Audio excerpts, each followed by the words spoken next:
Good afternoon, everyone. My name is Quentin Ring, and I am the director of Beyond Baroque Literary Arts Center. Welcome to a reading with White Pine Press, featuring Dennis Maloney, Christopher Merrill, Gail Wronsky, Yun Wang. These are four exceptional poets, and I'm thrilled to be able to have them in this virtual space for a reading. Our host this afternoon, meanwhile, is David St. John. Excuse me, I seem to be stumbling over my words here a little bit. But I'm going to be turning things over to David in just a moment. But before we get started, I just want to say a few words about Beyond Baroque. Beyond Baroque is, as many of you know, a literary space in Venice, California. And we are dedicated to the artistic possibilities of language through cultivating new writing, presenting contemporary literature and art, and building a diverse literary community. I'd like to start this program by acknowledging Beyond Baroque's presence on the traditional, ancestral, and unceded territory of the Gabrielina Tongva peoples. We acknowledge the wrong done to these peoples through settler colonialism, genocidal practices, and the violent dispossession of their land. Beyond Baroque's programming includes readings, writing workshops, and art exhibits. At the moment, our programs are still almost entirely virtual. That's in part due to ongoing concerns about COVID-19, and in part due to the fact our space is undergoing some renovations. I don't expect we'll be fully open to the public until January 2022. That said, we do have one upcoming in-person event, which is a memorial for Beyond Baroque's former executive director, Fred Dewey. Fred gave an enormous amount to Beyond Baroque and to the literary community of Los Angeles. And so I hope everyone can join us for his memorial, which will be held outside on our back patio on Saturday, October 23rd at 4 p.m. In addition to that, we have some upcoming virtual workshops. These include our ongoing Wednesday night poetry workshop, which has been running continuously since 1969. It's currently being facilitated by the poet Joseph Rios. Meanwhile, our weekly Monday night fiction workshop is being taught by the writer Raquel Baker. Additionally, we have an intensive workshop on October 30th with Jim Cushing, and another on November 6th with Cynthia Guardado. Later in November, we'll be having a reading with the World Stage Press. That's on November 11th. And it will feature Connie Williams, among several others. And on November 17th, we'll have a reading with Kaya Press, celebrating the release of a new book from Trong Tran. But this afternoon, we're here with White Pine Press. I'm thrilled to have Gail, Yun, Chris, and Dennis with us, as well as David hosting. But Gail, Yun, and Chris are all celebrating new books. Dennis, meanwhile, is celebrating with them as the editor of White Pine Press. Really is an exceptional press, and I hope you'll purchase all of our authors' books. You can do so via the link in the chat. As we continue at Beyond Baroque to make much needed renovations to our space, to rebuild our staff after a lot of pandemic-related upheaval, and to plan for future programming, we're very much in need of financial support. This has been an incredibly challenging 18 months or more at this point. I'd be extraordinarily grateful to you if you'd consider making a donation to Beyond Baroque via the chat in the link.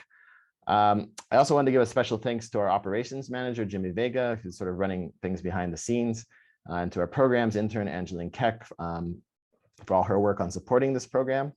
And other than that, I also wanted to thank our authors and to welcome them to this reading. And I also wanted to say thank you and welcome to our host for the afternoon, the brilliant poet and professor, David St. John. David, I'm so glad to have you here to host the reading. So please feel free to go ahead and take us away. Thank you, everyone. Thank you, Quentin. And it's really such a great pleasure to welcome you to what's going to be an extraordinary reading featuring White Pine Press poets and translators, including the founder and publisher of White Pine Press, Dennis Maloney, along with Christopher Merrill, Yun Wang, and Gail Wronsky.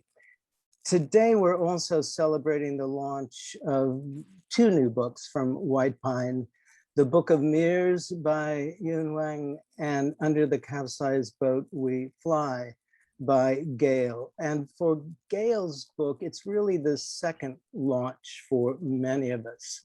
And so it's a special treat. I wanted to say something about White Pine Press, which was established now almost 50 years ago. And it's been one of this country's most influential and consistently essential independent presses from its creation by Dennis Maloney, publishing a stunning number of the most celebrated poets from all around the world. including superb translations of Pablo Neruda, Juan Ramon Jimenez, Gabriela Mistral, Tomas Transtromer, Antonio Machado. Also the amazing Argentine poet, Alfonsina Storni. If you don't know her, get that book. And also Rolf Jakobsen, a great Norwegian poet. But also the press has published many of our favorite American poets, Robert Bly, William Matthews, James Wright, as well as a truly sensational series of exceptional translations of the classic writers of Asia. What I'd like to do now is to introduce the poets in the order in which they'll be reading. Dennis Maloney is not only a celebrated and fearless publisher, he's also the author of 13 books of poetry, including this truly gorgeous and moving recent collection, The Things I Notice Now. And as I was reading the poems in this book about the 60s and Haight-Ashbury and Janis Joplin, I sort of got chills, but I also had a few flashbacks, which I appreciate. This is a book that begins with a powerful, elliptical, just extraordinary sequence of 64 tanka, and which ends with another superb sequence, a 12-part poem called Border Crossings, reflecting on borders of many kinds, physical and geographical, personal, and temporal as well. But also always looking at those bridges in our lives that sometimes allow us passage. It's an amazing sequence. Dennis has also translated 19 books, some by the seminal poets I mentioned earlier, both from the Spanish and the Japanese. Chris Merrill has published 10 collections of poetry, including his most recent collection from White Pine Press, the extraordinary book Flares. Chris has always been not only a friend, but one of my favorite poets, one of my two go-to poets when I'm feeling discouraged about the state of poetry or the state of the world or the state of my car. But I need to add, as you know, he's also a superb translator, literary essayist, and the editor of many crucial volumes of poetry and essays about art and the natural world. And among his 6 books of nonfiction, including the riveting journalistic reporting about the former Balkans, stand 3 of my all-time favorite books of prose. Things of the Hidden God, Journey to the Holy Mountain, The Tree of Doves, Ceremony, Expedition, War, and Self-Portrait with Dogwood.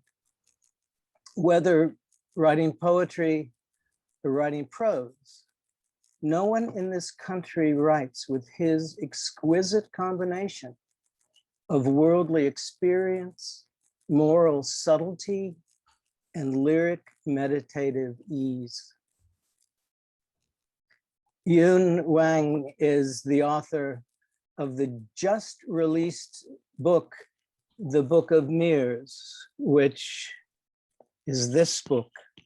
And it's the winner of the 26th White Pine Press Poetry Prize, which was judged, as it happens, by Jennifer Kwon Dobbs, my former student and friend. And she's also the author of the Book of Totality from Salmon Press and the Book of Jade, which is the winner of the wonderful, distinguished Nicholas Roerich Poetry Prize from Storyline Press. But I also want to direct your attention to this incredible book of translations, which I hope you can see here. It's also from White Pine, Press, and it's called Dreaming of Fallen Blossoms, Toon Poems of Su Dong Po. This book has been my bedside table book of solace for the past 2 years. It's extraordinary. Yun Wang's own poems are crystalline and luminous. They're like mobiles strung with these striking images from personal experience and cultural reflection, and all of it lit by the complexity of her intelligence. And just in case any of us here were feeling a bit full of ourselves, let me add that she is also an astrophysicist, a cosmologist at Caltech, focusing on, excuse me, on developing NASA's space missions to explore the universe. And Yun, I just want to say, count me in. I'm ready. And now, some of you who know me have probably already figured out that the other of my two go-to poets at times of my own spiritual and cosmic disillusionment has long been Gail Wronsky, whose poems I've treasured since her first collection, Again, the Gemini Are in the Garden, and whose latest poetry collection of new and selected poems under the Capsized Boat We Fly, which White Pine brought out earlier this year, brings together 40 years of her poetry, revealing her vocation not only as a literary revisionist whose work has helped to reconstruct our poetic canon by challenging historical conventions, but also as a breathtaking and visionary stylist who's deeply compassionate, artistically intricate, and profoundly, always profoundly musical poems, has given us a body of work of truly lasting beauty and relentless invention. I'm so pleased to see in the chat so many of Gail's friends and admirers here today. And now, to begin today's reading, let me welcome Dennis Maloney. Thank you. Thank you for your kind words about the press and for my own writing. Much appreciated. I'm going to be reading from the book you mentioned, The Things I Notice Now, which is one of the more recent collections. And reading some of the poems you mentioned. The summer I learned what work was, for Phil Levine. The summer I learned what work was, I was 14, the same age as my eldest granddaughter, working for 60 cents an hour farm wage when the regular minimum was more than twice that. I wanted a new bicycle and rode my old one with the bad brakes early each morning to a truck farm at the ragged edge of the city, where houses petered out into small farms. Crop rows seemed endless, thinning lettuce seedlings, weeding, then bunching radishes, beets, crawling along on my knees, feeling the pain in my back under a hot summer sun. These days we drive through the Salinas Valley, plumes from irrigation sprays dance over faint green lines, crops laid out in strict rows far as the eye can see the hills on the horizon. Mexican migrants bent over in the hot sun, picking crops that will feed the nation. But we can call this work by a different name. This poem is Janice, for Joplin, of course. Janice, who was that boy of 17 wandering the streets of New York alone for the first time, hip to the music but not the street, still living in the house of his father between the vagaries and scars of youth? 50 years later, warm waves of memory flood the brain when I hear your voice again, preserved now on this scratchy acetate disc. Remembering that humid night in early August '68 at the Fillmore East, you take the stage with Big Brother, wild hair, granny glasses, bangles, bracelets, baubles, vibrant electric prancing, breasts almost bouncing out of your tight dress. hiding the wound that would never heal. Voice bursting out, caressing each word with tenderness. Each song ravaged, shredded, singing down the wind like a raging gale. The audience awed that one human being could give so much of herself away.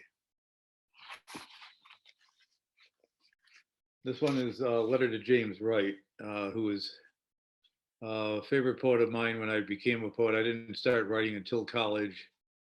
And coming from a working class family, thought I probably couldn't do that. But when I saw James, his poetry, and also Phil Levine's, it gave me hope that maybe I could. Letter to James Wright. Our fathers labored in the same bitter factory. They just called that hell by a different name. Yours in hazel atlas glass and mine in the lampblack and chemicals of Hewitt Robbins. They endured week after week that turned to decades, learning to tolerate what no man could ever learn to love. A life that wears a man down to a poorly functioning machine. I worked 2 summers in that factory and tasted the bitterness. We both ran from that ugliness, frightened we would be trapped in a life there too. I now work in that place where you labored, facing the white page to conjure a world beyond the one into which we were born.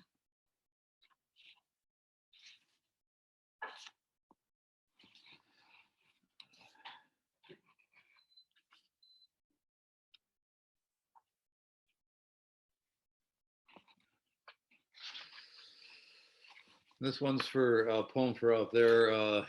As David may have mentioned, we lived in Big Sur for about 10 years in the winter and part of the year. Just sold our place there last year.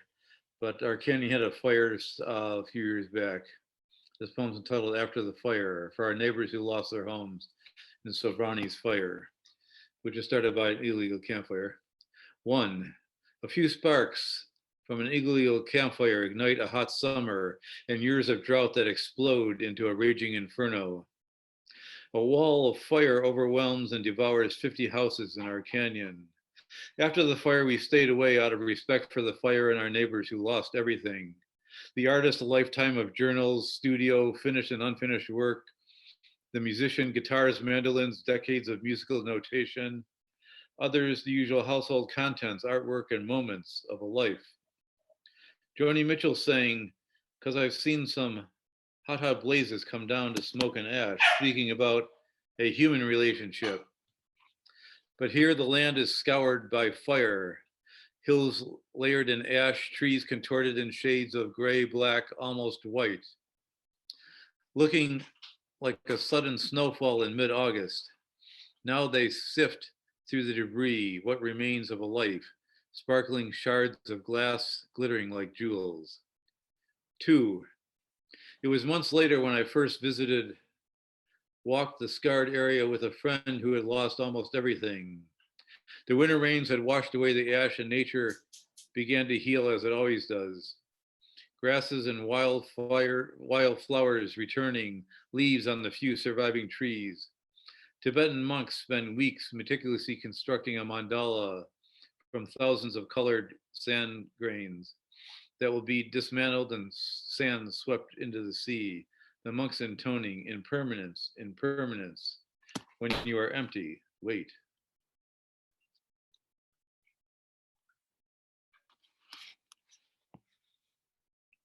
Translating Olav Hauge, who's a Norwegian poet. David mentioned Rolf Jakobsen, and Olav Hauge is the other major poet of 20th century Norwegian poetry. And the translators spent some time with us in our house at Big Sur. Translating Olav Hauge for Olaf Grunda. For 3 days, we have parsed the words and their meanings, sound and cadence to capture the flinty Nordic language of Hauge's poems. Near evening, clouds of wild doves return to the canyon, hundreds of wings beating as one, soaring in arcs, landing in the redwood crowns. In the poem's faint light and long winter nights, we see that darkness he carried within, return, an unwanted guest. But he persisted among his shadowy ghosts, even in that rocky soil.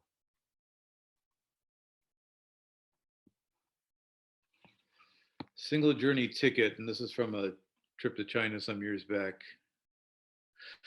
Each day I walk a couple of blocks to the Shanghai subway, past the greengrocer sorting and washing vegetables in plastic bins on the narrow walk, and enter the labyrinth of security and metal detectors to purchase my single journey ticket.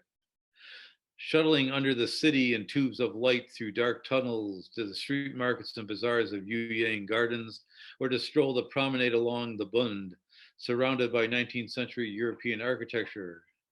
Looking across the river at Pudong, which morphed in 20 years from boggy farmlands to the future of commerce and business, high soaring cranes and visions of modern architecture gone wild.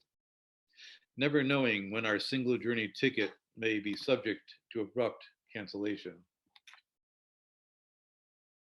I'll close with this poem, Michelangelo's Prisoners. I've been to Florence a number of times, and Michelangelo's Prisoners are 4 sculptures in the same museum as his lovely David statue. And seeing them several times over probably 30 years, I'd always wanted to write about them, and it finally figured out how to do that. Michelangelo's Prisoners. The sign tells us they are unfinished, unlike the smooth curves of the grieving Mary and the lifeless, almost sleeping body of her son, or the magnificent young David. But I think you deliberately left them unfinished. The muscles of the prisoner Atlas straining under the weight of the load he carries, struggling to emerge. These tanned, muscular, sweating bodies of the workers you sketched at the quarries of Carrara, who cut and hauled the stone by hand, still wrestle to break free. Thank you.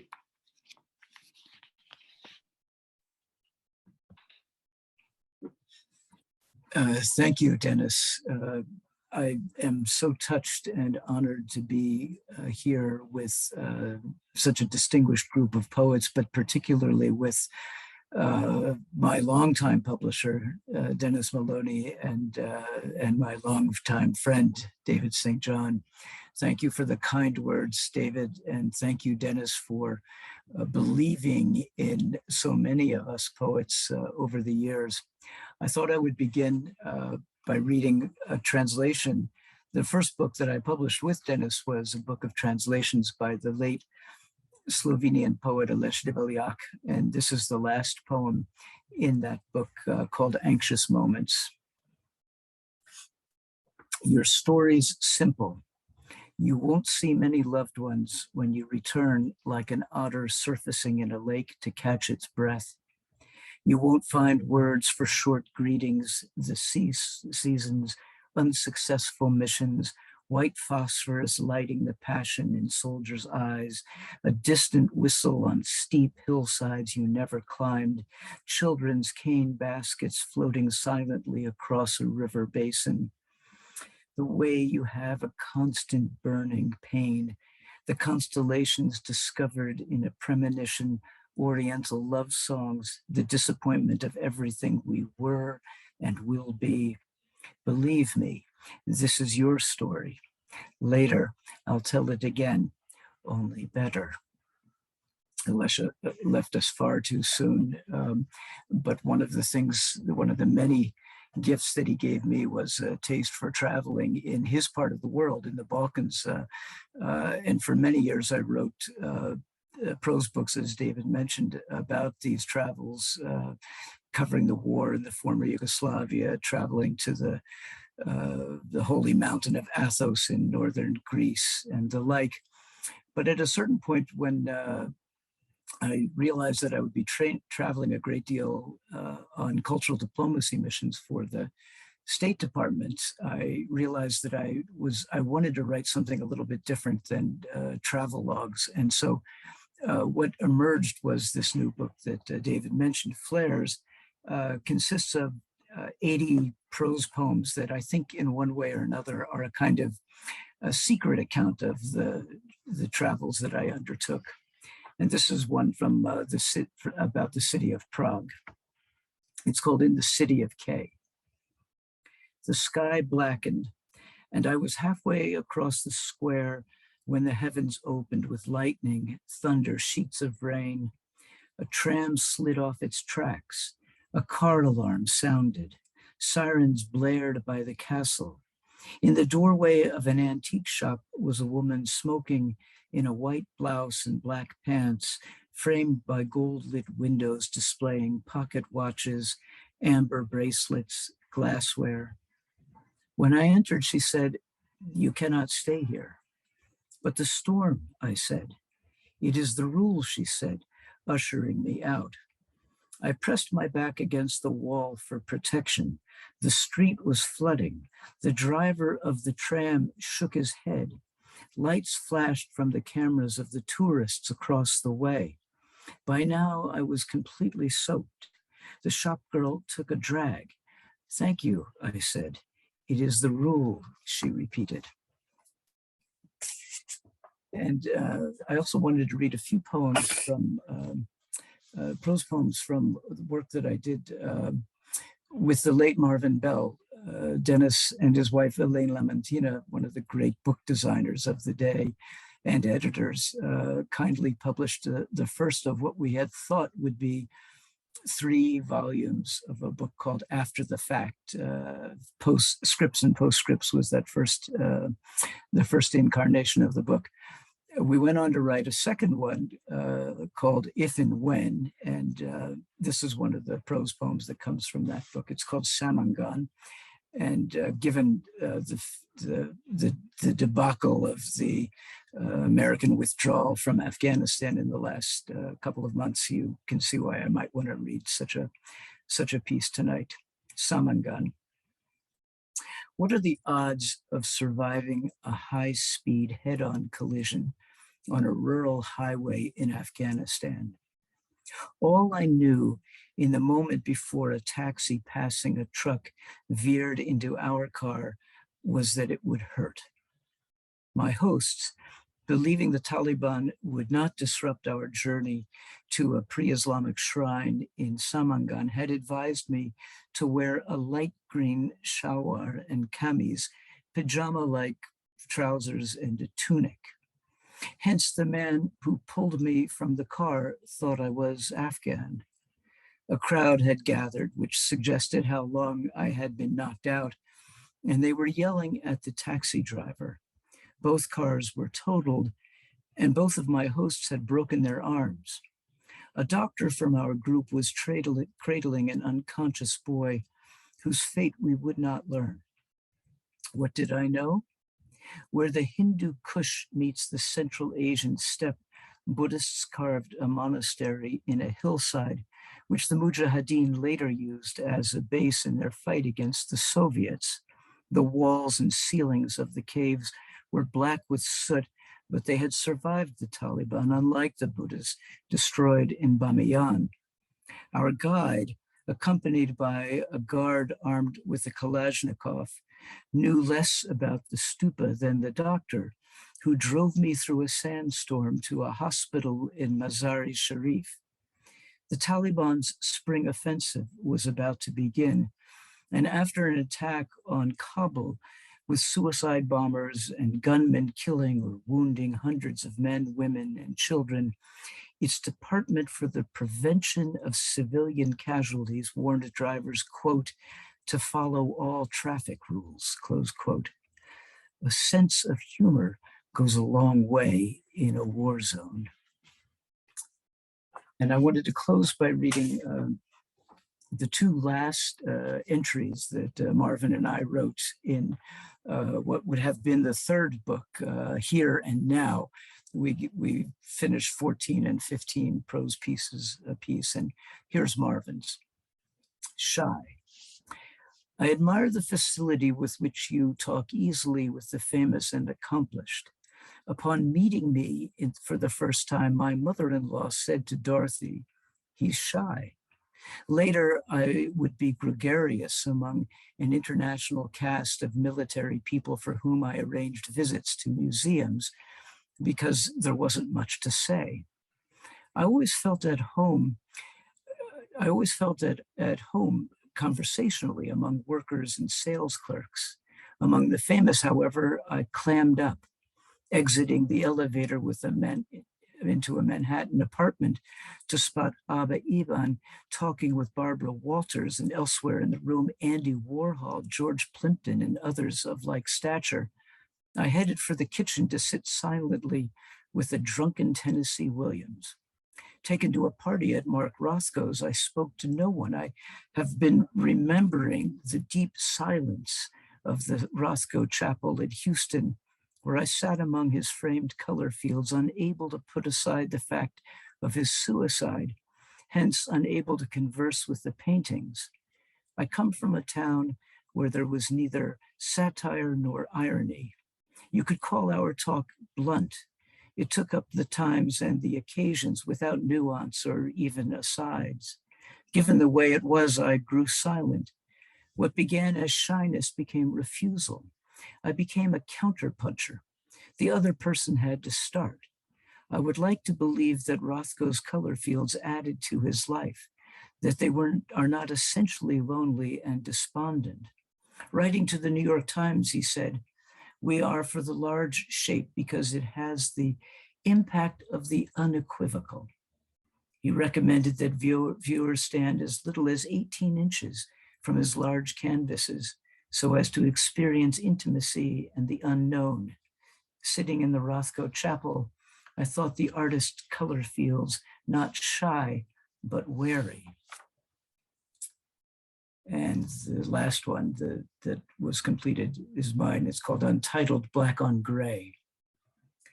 What I took from the 1978 Mark Rothko retrospective at the Guggenheim was the steady darkening of his vision, how the restricted palette of his late color field abstractions matched my mood as I followed my college girlfriend up the ramp gallery toward the skylight.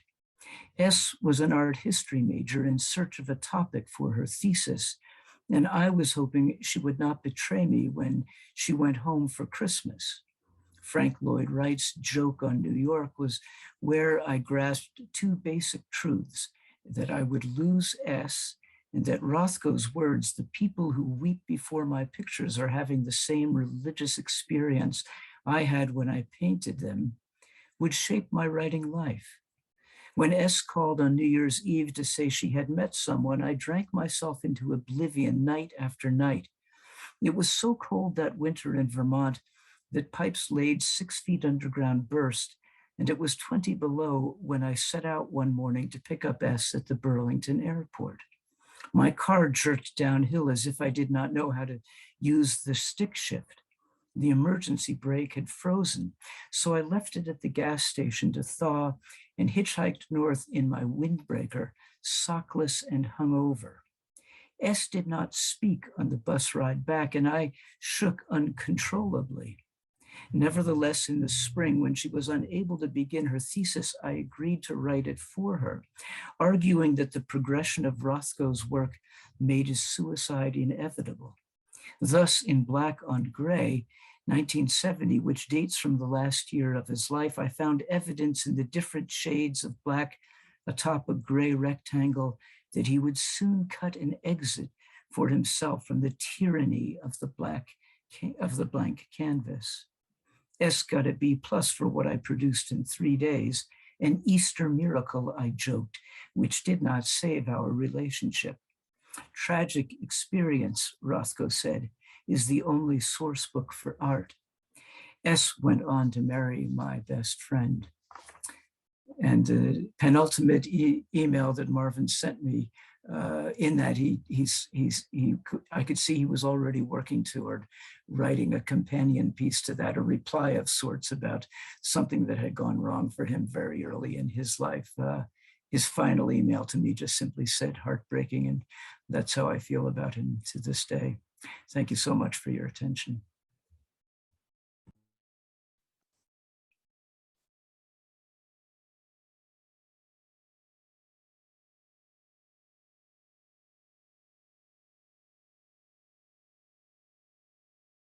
I am so honored and delighted to be reading today. Thank you, Dennis, for believing in me, and thank you, David, for that very generous introduction. So since you mentioned this book, Dreaming of Fallen Blossoms, Toon poems by Sudongpo, I will begin by reading the very first poem from that book. First, I will read the Chinese original, then my translations. 别念花，春景，花褪残红，青杏笑，燕子飞时，绿水人家扰。枝上柳绵吹又少，天涯何处无芳草。墙里秋千墙外道，墙外行人，墙里佳人笑。笑见不闻声渐小，多情却被无情恼。To the tune of butterfly and flowers, spring. Blossoms fade in withered red, and apricots are tiny. Swallows appear in the sky. Green water swirls around houses. Willow catkins peel off branches in the wind. Where at the sky's edge does fragrant grass not thrive?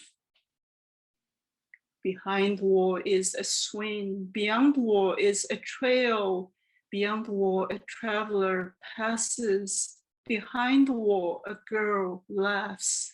The laughter wanes and the sound dies away. The heart is undone by the heartless. So next, I will read a few poems from my new book. So excited about this book of mirrors. So the first poem is titled Nipstrom. It's the name of a piano piece by Liszt, which I heard someone play on an outdoor piano on the UC Berkeley campus, January of last year when I was there for a meeting. So that was very inspiring. Nipstrom. A tree blooms in the night sky, each flower, each star a flower forbidden. A stranger plays the piano, pulses light to shadow. A million trees bend with weight of gravitating dark matter. Each star's love unrequited, each planet a path not taken. The stranger's coat darkens the night. Strands of hair brush his pale face. Winter plum blossoms stir starlight. A scented portal in time. In the singing of forgotten dreams, I step through and drown. So the next poem is basically an astronomy poem called Saturn's Moons. So based on actual happenings in astronomy from NASA. Some of you may recall reading about this in the news a few years ago. Saturn's moons. Cronus ate his own children. Planets became echoes to the sun. In the cold hall without walls. Geysers erupt on snowy Enceladus. Hydrocarbon stirs in Titan's lakes. Cronus fell through history's mirror, became Saturn to sow seeds. Life brews on Titan and Enceladus. Stone bursts into flowers in gravity's garden. So the reference is that the probe NASA sent to investigate Saturn's moons was deliberately crashed into the atmosphere of Saturn to avoid contaminating possible life-supporting environments on Saturn's moons. Thought I should add, that's exciting. So the next poem is called Thousands of Years in a Glance. So it's a history poem, or reflection on history, rather. You'll see. Thousands of years at a glance. African lilies trumpet indigo, hymn inaudible to human ears. Seeds were planted for the first time 117 centuries ago. Ideograms once carved on turtle shells stare back from a billion screens. A 1,000-year-old cherry tree bursts into a waterfall of blossoms. Jacarandas shoot up in green fern feathers, the crescent fairies' cloudward dreams. Rockets began as fireworks in China. 2 millennia rushed by in smoke. Lotuses emblazoned the goddess headdress on the skull of the Scythian warrior queen. An iron hook in an eagle's shape, buried with 30 iron arrowheads. She swept the Silk Road on a roan stallion, her azure cape gathering starlight. 36 other civilizations might exist in the Milky Way's vast wheel of stars. It would be a nightmare if all our wishes came true. I think we can all agree with that, hopefully. So the next poem is about my family, titled Immortality. In the last stanza, I refer to my research in cosmology, as you'll see. Immortality. My father washed his only shirt at night, dried it by the fire in a haunted house. By a white river in the mountains, he pours osmanthus black tea into blue porcelain cups in my dreams 5 years after his death. My mother gazed at Venus at dawn as she cleaned chamber pots for wealthy classmates. She bought me a diamond ring a few months before she died. She had wanted one all her life.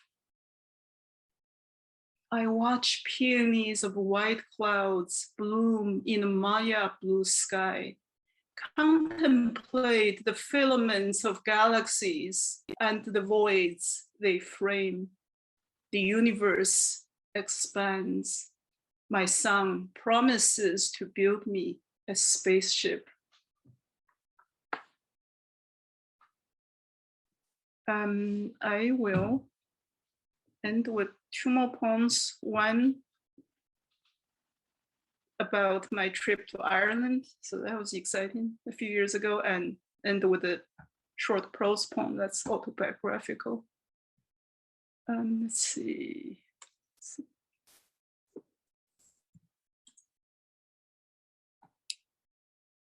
So the poem, The Baron, was inspired by my long hike along the cliffs in Ireland.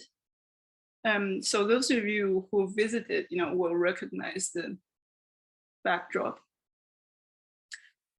The Baron.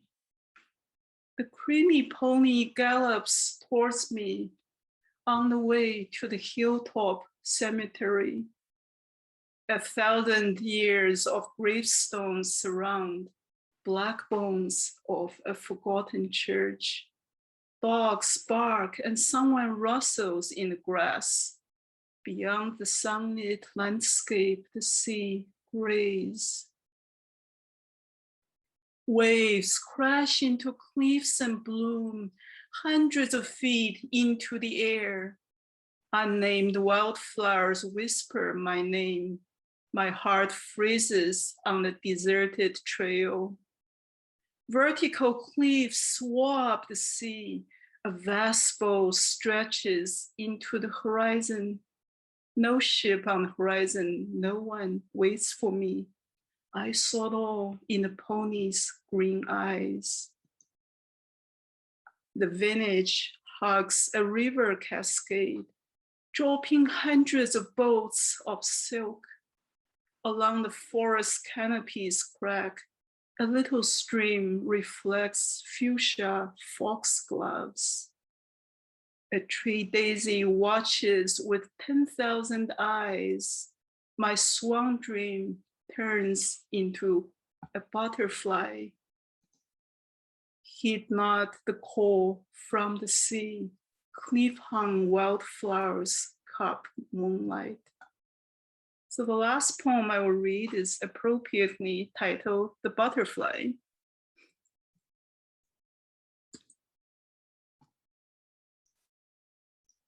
The Butterfly. The day after I buried my father's ashes on a mountain, a giant black swallowtail languidly glided over camellias. My father was Old Wang. The first Wang, a dashing teenage prince, died in 547 BC. 30 years later, the alien king dreamed the prince descended on a white crane playing the shen. I dreamed of the future where a man stands trial for loneliness. I defend him, noting that in my own time, so long ago, loneliness was the human condition. In another dream, I consort with an intimate stranger. He holds my hands, gazes into my eyes, in a valley of towering statues ringed by turquoise mountains. Legend made the prince immortal. He ascended in moonglow from a mountain top, his white robe danced in the wind. The butterfly was Zhuangzi dreaming this world. Or my father, returning with dark wings embossed with silver and emerald. Moonlight fills me through shut eyelids. I melt into the lucid stream. Thank you so much.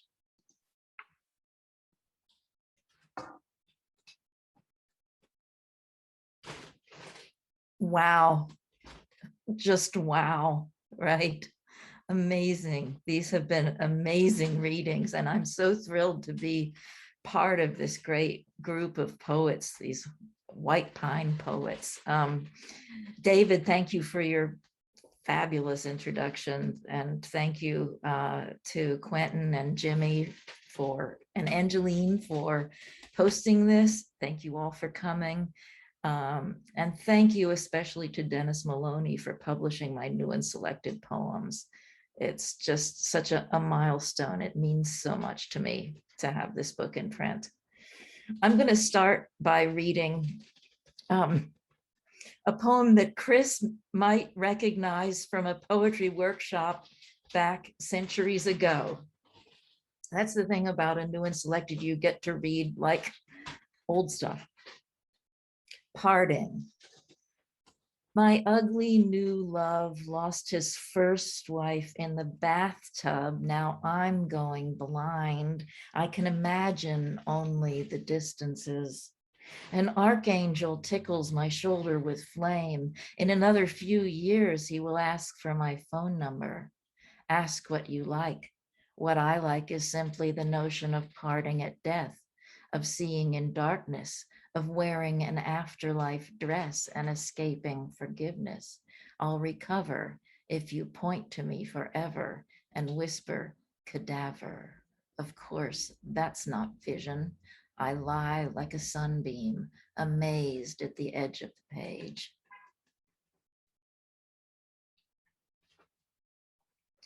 And I'm going to read one of my poems from Poems for Infidels. It's one of the tango poems. I went to an international women's writers conference in Buenos Aires and just got totally crazy about the tango, even though try as I might, I couldn't dance it. But there was something about the worldview of that whole culture that inspired a few poems. This is one of them. Tiger Kitten. This creature always had you in mind, you in your cool phase like early Antonioni, you like an old milonga sobbing about the slums, the purloined lacerations of hard living. How can pleasure taste so much like anger, like grief? Who will find a cure for the bordello virus? This cat's inside you, syncopated to the whiplash, purr by purr. It knew you from the start, the zero of your soul, the way you keep dredging up obscene, cheap ironies. This dance is all about truncation. Don't forget the tango master's verticality or his verve. Don't lose your nervousness. You feel a death wish? Don't worry. Let it escort you into a haze of untamable innocence.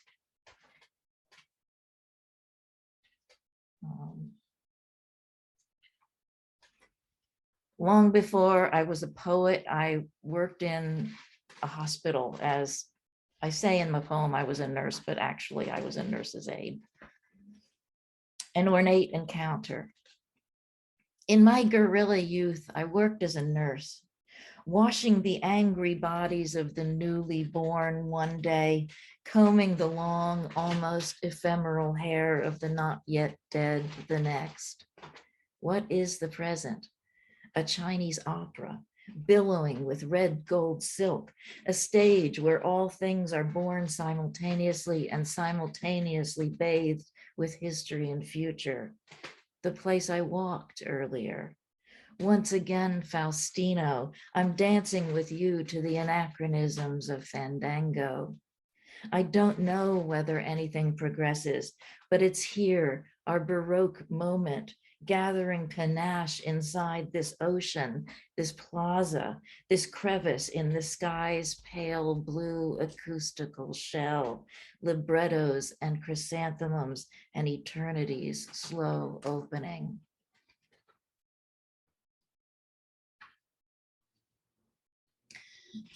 Traveling farther away, I taught in India for a semester and was greatly inspired by that, and wrote a few poems there. This is Go On, Sure, Why Not? And it begins with an epigraph from Roberto Colosso's book, Ka. The gods walked along the path up the valley like a caravan of ants.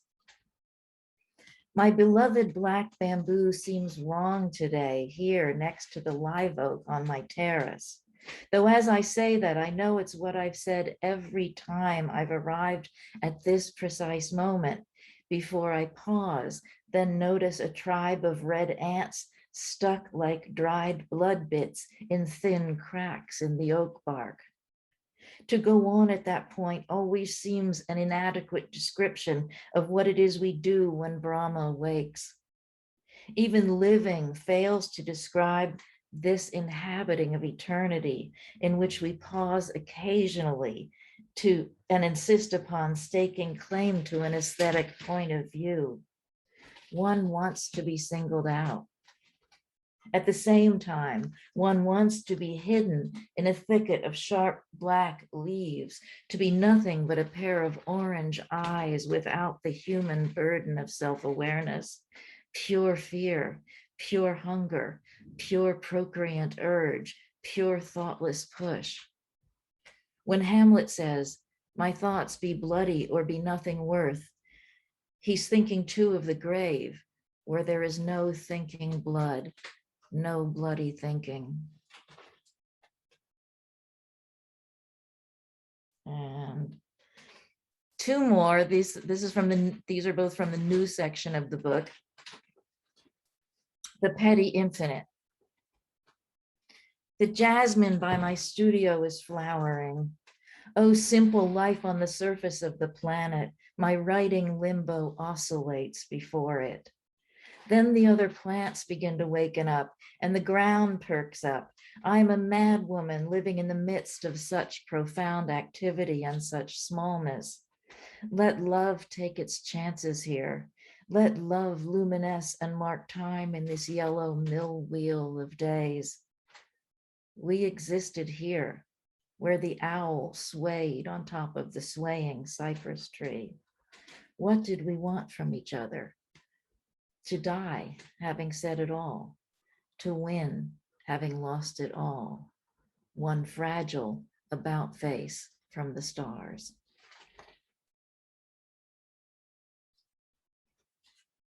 And I'm going to end with conspiratorial we. Hammers and fingernails withheld, even in the midst of frenzied days and envies, nonplussed sun, which moves behind mountains to caution the edges of our eyes, mouths which nothing can outdie. Under the disordered dusk, through mysterious windows, we meet and conspire, bathe our daydreams in gin. So much said already in the twilight. We are alive, but do not demand much of it. We don't believe in anything but ghosts. We don't question people badly dressed in mourning. Under the heavy heel, we are alive and weightless. Under the capsized boat, we fly. Thank you.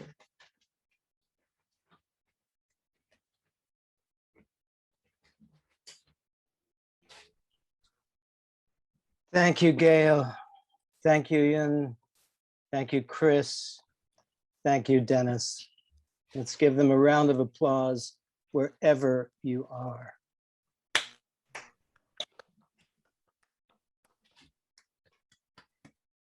Well, I promised everyone here an extraordinary reading, and there it is. And I'm actually so thrilled this reading was taped, because I want to go back to the video of this reading as soon as Jimmy and Quentin post it. I have to say, it's afternoons like this and events like this that I want to thank Quentin for making possible for us. And I think of also the amazing memorial we had for Ralph Angel with many of the same people here, and the way in which Beyond Baroque has been through so many hard times, the kind of home for us.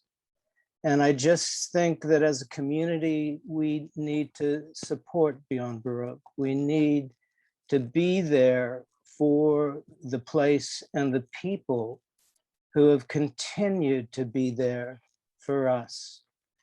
If I had not been able to hear this reading today, my life, and I mean this quite sincerely, my life would not be as rich. This was an amazing afternoon. So thank you all for being here.